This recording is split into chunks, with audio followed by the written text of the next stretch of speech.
আবু দাউদ শরীফের 1479 নম্বর হাদিসে রাসূলুল্লাহ সাল্লাল্লাহু আলাইহি সাল্লাম বলেন, আদ-দুআ হুয়াল ইবাদাতু, দোয়াটাই হলো মূল ইবাদত। দোয়াটাই কি? মূল ইবাদতটাই হলো দোয়া। আপনি নামাজের মধ্যে যতগুলো সূরা, কেরাত, দোয়া, দুরূদ, তাসবিহ, তাহলিল পড়েন, এগুলো যদি অর্থ বুঝতেন যে এই নামাজটা পুরোটাই দোয়া। সুবহানাল্লাহ বলেন। আদ-দুআ হুয়াল ইবাদাতু, সূরা ফাতিহা পুরোটাই তো দোয়া।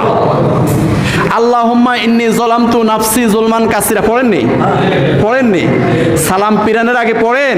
এটা পুরাটা দোয়া, পুরাটা তওবা, পুরাটা ইস্তেগফার, পুরাটাই দোয়া। বুঝে আসছে কথা? তো এই জন্য রাসূলুল্লাহ সাল্লাল্লাহু আলাইহি সাল্লাম বলেন, আবু দাউদ শরীফের 1479 নম্বর হাদিস, আদ-দুআ হুয়াল ইবাদাতু, যে দোয়াটাই হলো মূল ইবাদত। তিরমিজি শরীফের 3371 নম্বর হাদিস, রাসূলুল্লাহ সাল্লাল্লাহু আলাইহি সাল্লাম বলেন, আদ-দুআ মুখুল ইবাদাতে, দোয়াটা হলো ইবাদতের মূল, ইবাদতের মগজ হলো দোয়া।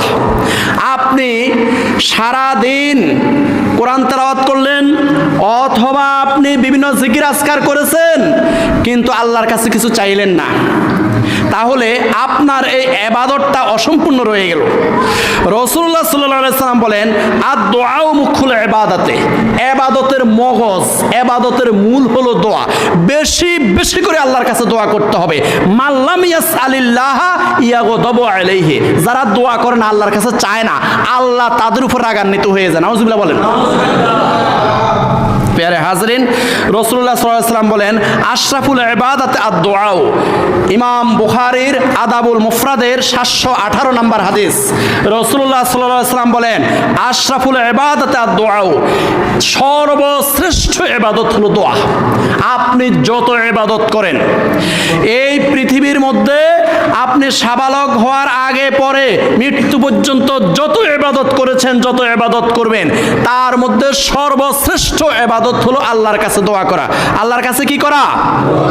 এই হাদিসখানা ইমাম বুখারীর আদাবুল মুফরাদের 718 নম্বর হাদিস, আশরাফুল ইবাদাত আদ-দুআ, সর্বশ্রেষ্ঠ ইবাদত হলো আল্লাহর কাছে দোয়া করা।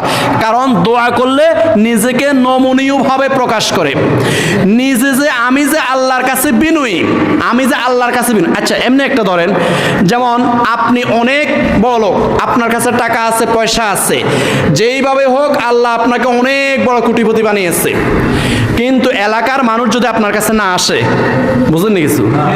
এলাকার মানুষ আপনার কাছে আসলো না, খুঁজলো না, যাকাতের জন্য আসে না, ফেতরার জন্য আসে না, শাড়ির জন্য আসে না, লুঙ্গির জন্য আসে না, ইফতারের জন্য আসে না,